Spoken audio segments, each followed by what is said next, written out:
Hola amigos, que la paz de Dios esté con todos ustedes.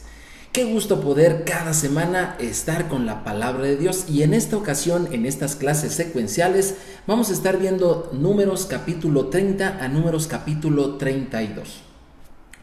Yo sé que ya estamos, de hecho ya estamos en la segunda mitad del 2021 y quiero recordarte cómo fue el principio de este año. ¿Recuerdas cómo estábamos muy expectantes por motivos de salud?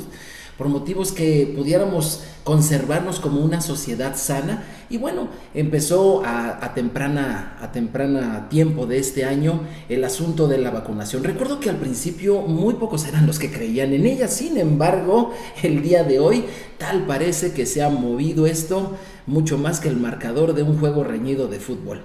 El día de hoy hay mucha gente que confía en la vacuna a pesar de que esta no ha demostrado en lo más mínimo tener una eficacia completa. Y bueno, las opiniones están de un lado y del otro, argumentos de una postura y de la otra bastante válidos. Sin embargo, el propósito de todo ello es mantenernos sanos.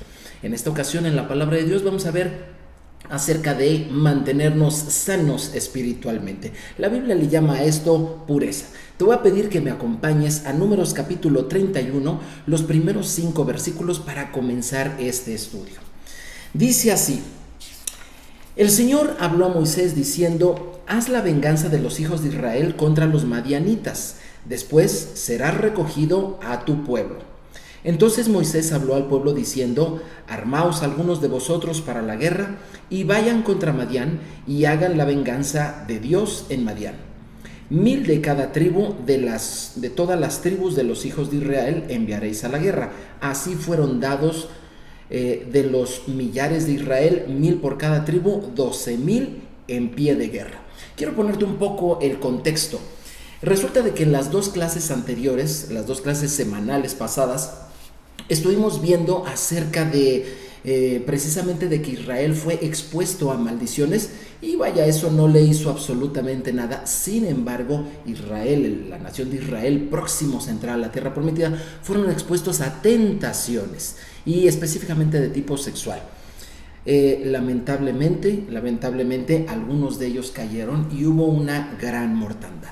El Señor les dio la victoria, finalmente alejaron toda esa influencia y ahora Dios le está diciendo a Moisés: oye, quiero que vayan, y utiliza esta palabra, la acabamos de escuchar, haz la venganza de los hijos de Israel contra los madianitas. El primer punto que vamos a tocar en esta ocasión es acerca de la venganza. ¿Qué concepto tienes tú de la venganza? ¿Qué opinión tienes tú de él? Te voy a pedir inclusive, déjamelo en comentario, para ti la venganza ¿es de tipo positiva o de tipo negativo? Bueno, como te decía yo, en la clase pasada estuvimos viendo acerca de esta tentación sexual que tuvieron el pueblo de Israel y ellos pudieron haberla dejado pasar, pero antes de que entraran a la tierra prometida, Dios parece como que los regresa y les dice: no. Regrésense porque van a tener una última batalla antes de entrar a la tierra prometida, y esta va a ser contra aquellos que los tentaron, contra aquellos que les provocaron a que su sexualidad no fuera pura, no fueran sanamente, la sexualidad y la espiritualidad de ustedes no estuviera pura. Bueno, vamos a ver el asunto de la venganza. Sin embargo, cada vez que hablamos de la venganza, siempre tenemos una referencia. El comediante aquel decía: la venganza nunca es buena, mata el alma y la envenena. Bueno, si bien es cierto que es una perspectiva, no es la única. Y nosotros tenemos que ver que la palabra de Dios trata la venganza siempre con referencia a Dios y siempre de una manera buena. Obviamente esto choca con muchos de la forma de pensar de las personas, porque tienen catalogada a la venganza como algo malo. La venganza en la palabra de Dios es mencionada, y quisiera nombrarte Romanos capítulo 12, versículos 19 al 21. Romanos 12, 19 al 21. Seguramente te vas a sentir identificado con esta postura respecto a la venganza. Dice así la Escritura: no os venguéis vosotros a vosotros mismos, amados míos, sino dejad lugar a la ira de Dios, porque escrito está: mía es la venganza, yo pagaré, dice el Señor. Así que si tu enemigo tuviere hambre, dale de comer; si tuviere sed, dale de beber, pues haciendo esto, ascuas de fuego amontona sobre su cabeza. No seas vencido de lo malo, sino vence con el bien el mal. Independientemente de todas las cosas que nos enseña esta escritura, tú estarás de acuerdo que la venganza en nuestras manos, la venganza en las manos de las personas, no es algo bueno. No es algo que, no es que no sea bueno, sino que puede contener bastantes fallas. Sin embargo, dice aquí la escritura, déjale la venganza a Dios. Ahora, entendemos que Dios es perfecto y por lo mismo, entonces, la venganza en sí, por sí misma, podría no ser tan mala como has pensado, ¿verdad? Cuando tú vas al diccionario, la palabra venganza tiene dos connotaciones, una positiva y una negativa. Eso no depende de la palabra en sí, sino más bien depende del corazón de la persona. La connotación mala o desagradable es venganza, es lo mismo a desquitarse o a tomar represalias. Obviamente desde esas palabras ya nadie quiere saber algo de la venganza. Sin embargo, sorprendentemente el diccionario nos enseña que la palabra venganza tiene una connotación positiva, que desde luego es la que Dios utiliza. La connotación positiva de venganza, es decir, un sinónimo de venganza en sentido positivo, es reparación. ¿Verdad que te gustaría que hicieran reparación del daño que has sufrido? Otra, desagraviar. Es decir, cuando una persona fue agraviada, fue dañada y le van a quitar ese daño o ese agravio. Excelente. Compensación o satisfacción. La venganza es mala en las manos del ser humano porque casi siempre utiliza una motivación de rencor para ejercerla, cosa que no era lo que estaba pasando en esta ocasión con el pueblo de Israel. Pero ahora, aquí mismo dice que le dejes la venganza al Señor, porque dice, mía es la venganza. ¿De dónde sacó el apóstol Pablo esto para escribirlo ahí en la epístola a los Romanos? Bueno, lo sacó de Deuteronomio capítulo 32, versículos 35 al 36. Vamos allá a la escritura, la cual dice así. Deuteronomio 32, 35 al 36, te repito la cita para si la quieres apuntar o leer. Y está hablando Dios y dice, mía es la venganza y la retribución. En su tiempo su pie resbalará, porque el día de la aflicción está cercano. Y lo que les está preparado se apresura, porque Dios juzgará a su pueblo, y por amor de sus siervos se arrepentirá, cuando viere que la fuerza pereció y que no queda ni siervo ni libre. Aquí está hablando de que la venganza tiene otras motivaciones. En primer lugar, habla de que Dios es un juez y esa es la motivación más importante para que le dejemos la venganza al Señor, que no esté en nuestras manos. Obviamente, si yo les pregunto, a ver, ¿quién de ustedes ha sufrido un daño por parte de alguien? Un daño, no sé, de tipo económico, moral, sentimental o inclusive espiritual. Si tú lo has vivido, muchas veces este tipo de daños son los que hacen que uno se moleste, se enoje. Me estoy acordando, por ejemplo, en alguna ocasión estábamos en nuestro examen allí de combate personal, cuando de repente uno de los compañeros, uno de los combatientes estaba allí. En ese caso teníamos prohibido, ¿verdad?, el golpe al rostro de nuestros compañeros. Simplemente se marcaban los puntos en algunas partes del cuerpo, se marcaba y eso era como una anotación. No se trataba de destruir, sino marcar puntos. El combate se empezó a poner muy agitado cuando de repente uno de los combatientes, por error o qué sé yo, golpeó la cara del adversario. En ese momento el adversario, ambos eran nuestros amigos, el adversario se puso rojo y se ve que se iba a ir en contra del que lo golpeó, verdaderamente con violencia y con ánimos de venganza. En ese momento el profesor y fundador de esa organización lo detuvo por completo porque vio sus ganas de vengarse. Fue una verdadera enseñanza para todos nosotros, para que no hiciéramos absolutamente nada con la motivación del rencor. Sin embargo, aquí en este pasaje que nosotros vimos en Números 31, lo leí rápido. Voy a volver a leer algo que dice ayer el versículo 2. Dice, haz la venganza a los hijos de Israel contra los madianitas. Después serás recogido a tu pueblo. ¿Qué significa esto? Bueno, que de esta batalla donde Dios vengaría esa tentación que provocaron los madianitas, después de esa batalla se le estaba avisando a Moisés que iba a morir. Sí, se le dijo, haces esto y tu vida va a terminar. ¿Qué pasaría si tú tuvieras una instrucción así de ese tipo? Oye, vas a tener que, no sé, terminar tu carrera y después morirás. Vas a tener que tener 3, 4 hijos y al cuarto hijo después morirás. O vas a tener que hacer un viaje a tal lugar y de regreso morirás. ¿Te imaginas que tú tuvieras una revelación así de ese tipo y supieras que después de eso vas a fallecer? Yo creo que si tú lo supieras, muy probablemente, como muchos, dejarías pasar mucho tiempo antes de cumplir todas esas cosas. Pero aquí la palabra de Dios nos enseña que Moisés, lejos de tardarse en obedecer a Dios, lo que hizo fue apresurarse. No porque Moisés tuviera ganas de morirse, desde luego que no, a pesar de que ya era una persona mayor de edad en ese tiempo, sino porque para él obedecer a Dios era algo sumamente importante. La Biblia nos enseña personas como tú y como yo, que pues de carne y hueso, con sentimientos, con cualidades positivas, pero también con cualidades negativas. Y en este caso, Moisés se mostró muy positivo al obedecer a Dios a pesar de que iba a morir. Si tú quieres saber un contraste respecto de Moisés, es decir, un personaje de la Biblia que haya hecho exactamente todo lo contrario, fue su sucesor Josué. Josué se le encargó conquistar la tierra y para eso se llevó muchos años.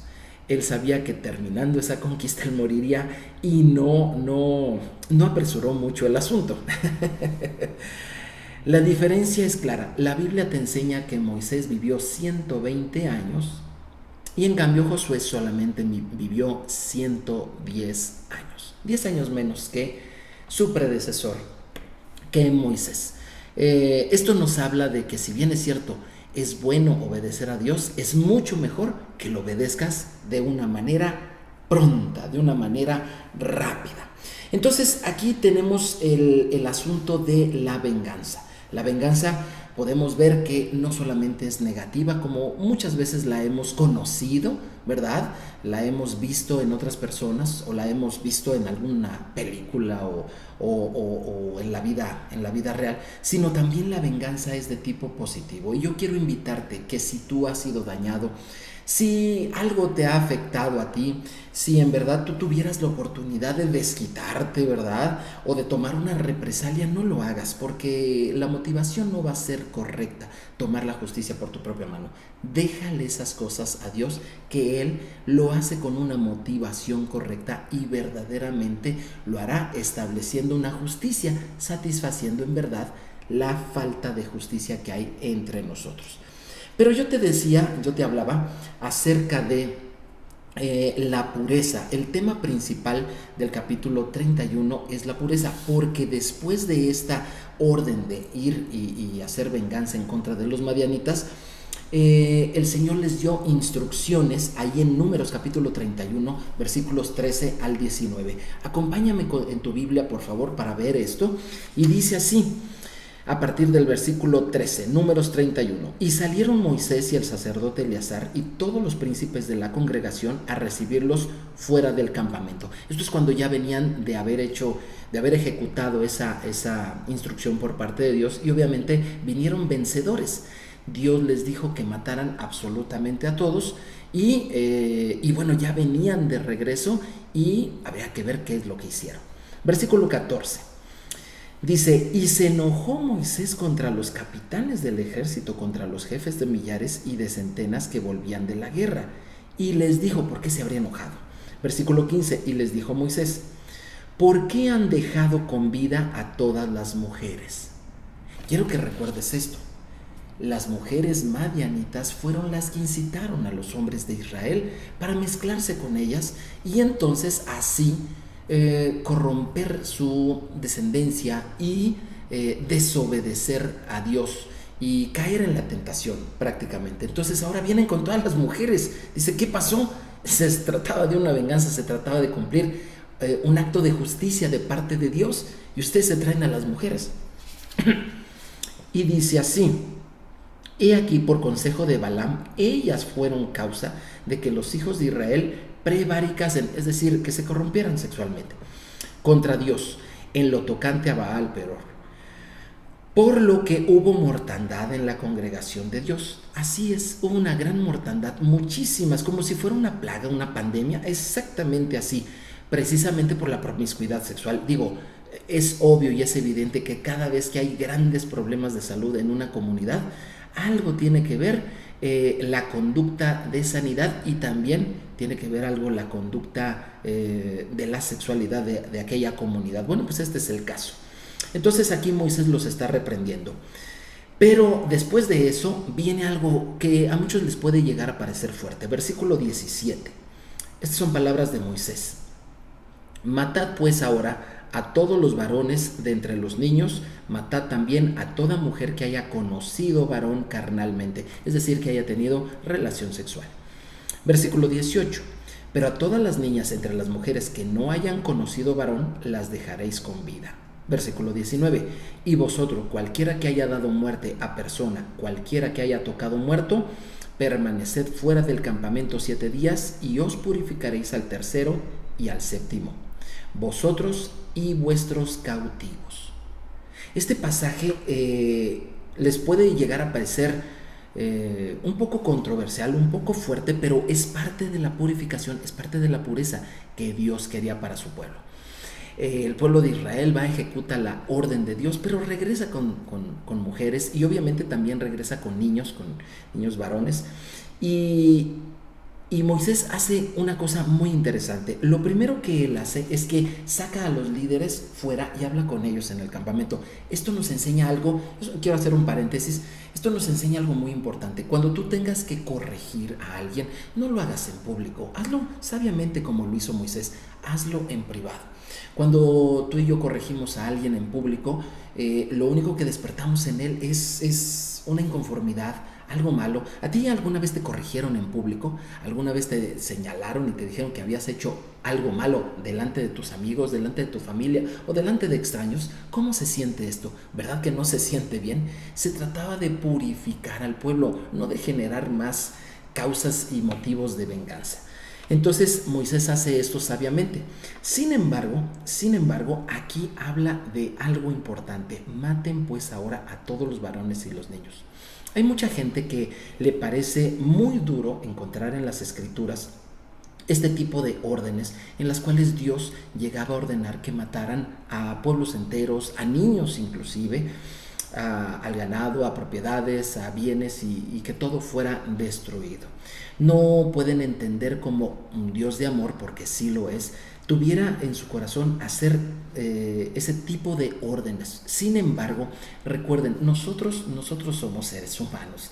Nosotros no podemos ver ni tenemos ni siquiera cercanamente la experiencia que Dios tiene, ni el conocimiento que Él tiene. Recordemos que Él es eterno, y no nada más es eterno y cuenta con una gran experiencia, sino que además sabe el fondo de las cosas, sabe el origen de todo y sabe las consecuencias de lo que va a haber.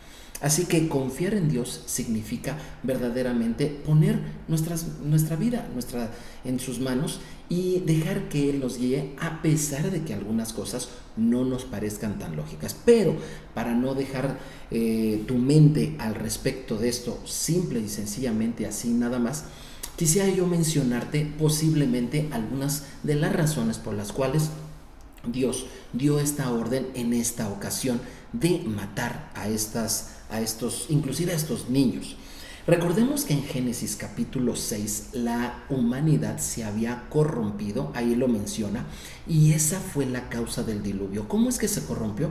Bueno, hubo una mezcla de especies entre el ser humano y los ángeles caídos, los demonios. Hubo una mezcla genética.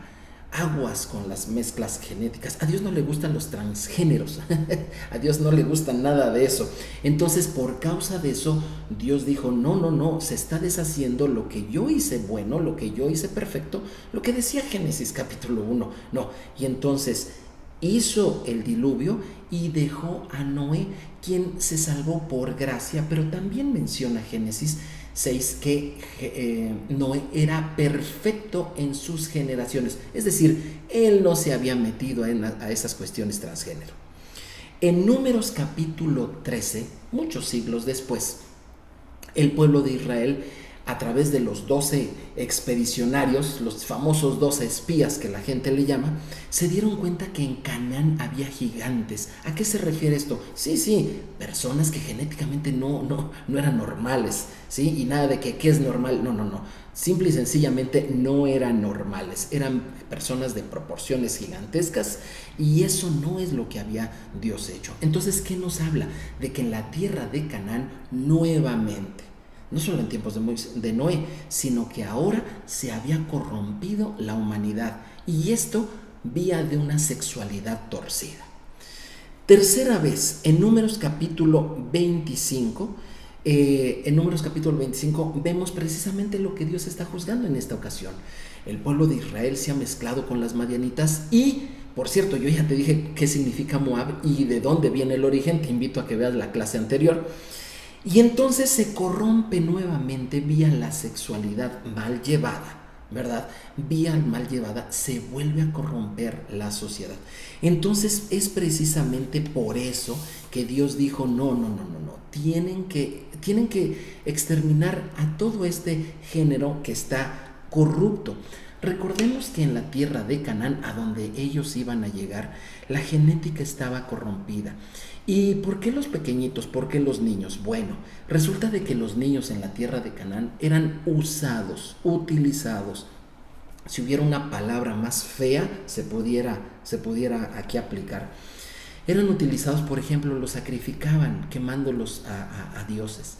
Eran utilizados sexualmente en ritos paganos, en ritos de idolatría, y eran prostituidos. Los pequeños, los niños, tanto niños como niñas, eran usados para una sexualidad, la cual obviamente no corresponde a un niño, sino esto es obviamente para edades adultas. Entonces los niños pequeñitos era mejor, esta es una posible razón, era mejor que murieran a que una vez que habían sido ya corrompidos siguieran sufriendo. Recordemos que nuestra vida, señores, no se termina en la tumba. Nosotros somos diseñados para algo más allá de la tumba. Así que la muerte física no es lo peor que nos puede ocurrir. Pero cuando las cosas están tan mal, Dios ha preferido, ¿verdad?, tomar a sus pequeñitos, en este caso, tomar a sus niños, tomar a las personas y a esa generación que ya no puede mejorar. Mejor la toma y la lleva aparte. Y esa es una de las razones por las cuales Dios prefiere borrón y cuenta nueva. Bueno, ahora vamos a ver aquí que se tenían que purificar. En Números 31, 19 al 24 dice: y ustedes, cualquiera que haya dado muerte a una persona y cualquiera que haya tocado muerto, permaneced fuera del campamento 7 días y os purificaréis al tercero y al séptimo, vosotros y vuestros cautivos. Asimismo, fíjate hasta dónde tenía que llegar la pureza: purificaréis todo vestido y toda prenda de piel y toda obra de pelo de cabra y todo utensilio de madera. Y el sacerdote Eleazar dijo a los hombres de guerra que venían de guerra: esta es la ordenanza de la ley que Dios ha dado a Moisés. Ciertamente el oro y la plata, el bronce, el hierro, estaño y plomo, todo lo que resiste el fuego, por fuego lo haréis pasar y será limpio. Bien que en las aguas de purificación habrá de purificarse y haréis pasar por agua todo lo que no resiste el fuego. Aquí hay algo interesante. Sí, había que purificarse, se hizo el acto de venganza, ok, pero habría que purificarse. Y aquí Eleazar está dando algo muy sabio: lo que resiste el fuego. ¿Por qué? Porque ellos traían un botín muy grande, traían todas estas cosas, metales preciosos, traían personas, ¿verdad? Pero traían vestidos, pieles, en fin, el botín era gigantesco. después de esa victoria. Y entonces, ¿cómo lo iban a purificar? Muy sencillo, dice Eleazar: lo que sí resiste el fuego, préndele fuego, porque lo resiste, y al final, después de pasarlo por fuego, quedará purificado. Pero hay cosas como la ropa, como la piel, hay cosas que no resisten el fuego, entonces esas tendrán que ser rociadas con el agua de santificación o de purificación, que por cierto vimos unas clases atrás en el asunto de la vaca roja, que también te invito a que lo veas. ¿De qué dependía la purificación? Todo dependía del uso previo que esas cosas habían tenido. ¿Esto qué nos enseña el día de hoy? Bueno, nos enseña en primer lugar que Dios tiene un pueblo santo del cual tú eres invitado a pertenecer. Ese pueblo santo tiene un glorioso destino, como es la tierra prometida. Sin embargo, ese pueblo del cual tú deberías de pertenecer, o te felicito si ya lo eres, debes ser una persona que siempre tenga en miras la salud, tanto física como espiritual, ¿sí? Y que tú también sepas perfectamente que perfectos no somos y saber cómo purificarse. Obviamente el día de hoy no vamos a estar pasando por fuego algunas cosas o rociando de agua algunas otras, sino que lo que vamos a aprender es el principio de esta enseñanza. ¿Cómo fue utilizadas las cosas? Por ejemplo, pensemos en una olla, pensemos en una vasija, la cual fue utilizada por los madianitas, por ejemplo, para cocinar cosas que a Dios le desagradan, que en la dieta bíblica no están permitidas. Bueno, pues entonces lo que dice Eleazar es, bueno, si esta olla fue utilizada con agua para hervir cosas que Dios no quería que comiera, ahora para purificarse va a ser de la misma manera, con agua. Pongan agua, hiervan, y entonces quedará purificada, y ahora sí, pueblo de Israel, podrás utilizarla. ¿Qué nos enseña esto? Nos enseña de que hay cosas valiosas que Dios nos ha permitido. Hay muchísimas cosas que Dios nos ha permitido. Por ejemplo, nos ha permitido el tiempo, nos ha permitido la vida, nos ha permitido el razonamiento, nos ha permitido las ideas, nos ha dado muchísimos dones, nos ha dado muchos dones. ¿Cómo los has utilizado tú en el pasado? ¿Los habrás utilizado como los madianitas para hacer las cosas que no convienen? Bueno, pues ahora tú tendrás que utilizarlas para las cosas que sí convienen. Te voy a pedir que me acompañes a Filipenses capítulo 4, versículos 8 y 9. Dice así: por último, hermanos, consideren bien todo lo verdadero, todo lo respetable, todo lo justo, todo lo puro, todo lo amable, todo lo que es digno de admiración, en fin, todo lo que sea excelente y merezca elogio. Pongan en práctica lo que de mí han aprendido, recibido y oído, y lo que han visto de mí, y el Dios de paz estará con ustedes. ¿Para qué has utilizado tus pensamientos? ¿Para qué has utilizado el don de la vista? ¿Para qué has utilizado tus palabras? ¿Para qué has utilizado tu tiempo? Voy a ir a otro ejemplo. ¿Para qué has utilizado tus cuentas de redes sociales? Obviamente, el día de hoy hay muchas personas que utilizan todo lo que tienen a su alcance, pero no precisamente para hacer las cosas buenas. Y pensando en las redes sociales y la sexualidad, yo quisiera preguntarte, ¿cuántas veces has tenido en tu celular al alcance tuyo, ahí muy cerca, inclusive hasta en secreto, imágenes de personas que no te corresponde ver? Ya sea porque son la pareja de otra persona o porque son presentadas de una manera incorrecta, que provoca en ti, en tus pensamientos, en tus palabras y más tarde en tus acciones, una actividad sexual totalmente incorrecta. ¿Para qué has utilizado esas redes sociales? Entonces, ¿cómo deberías de utilizarlas? ¿Qué acaso las redes sociales las tendrías que cancelar todas tus cuentas y tirarlo porque en ellas son malas? No, ¿verdad que no? Sino que todo lo que Dios te ha dado, todas las bendiciones que Dios te ha dado y que no has utilizado de una manera del todo correcta, las puedes purificar. Acuérdate, empieza por tus pensamientos. Por eso dice la palabra de Dios, piensa en todo lo bueno, pero también habla lo que es correcto para que finalmente termines haciendo lo que a Dios le agrada y tú te purifiques. Este capítulo, esta enseñanza del día de hoy, hablando de la purificación, tiene una conexión muy fuerte con el aspecto sexual y es uno de los aspectos más fuertes que el día de hoy nuestra sociedad requiere. Recibí un video hace poco, me lo compartió un amigo de unos ex miembros de la comunidad LGTB ahí en los Estados Unidos, que decidieron renunciar a ese tipo de filosofías e ideologías y regresaron a su heterosexualidad normal, la cual la marca su genética. Se encuentran contentos, se encuentran felices. En el video se ve cómo publican estas ideas e invitan a otros de esa comunidad a que se sientan libres de regresar, de purificarse, de estar regresando. Si bien es cierto que utilizaron su vida, sus ideas, sus palabras, su cuerpo y su pensamiento de una manera que ellos consideraron en algún tiempo correcta y hoy se dan cuenta que no, están invitando a que con libertad y ellos lleguen a la purificación que el Señor les permite. Mi nombre es José Moreno. Te invito a que compartas esta enseñanza con otras personas que les puede ser de utilidad el día de hoy. Te invito también a que te suscribas y por favor muéstrame dándole clic a la campanita que este video te está siendo de ayuda. Que el Señor les bendiga. Nos vemos la siguiente. Shalom, shalom.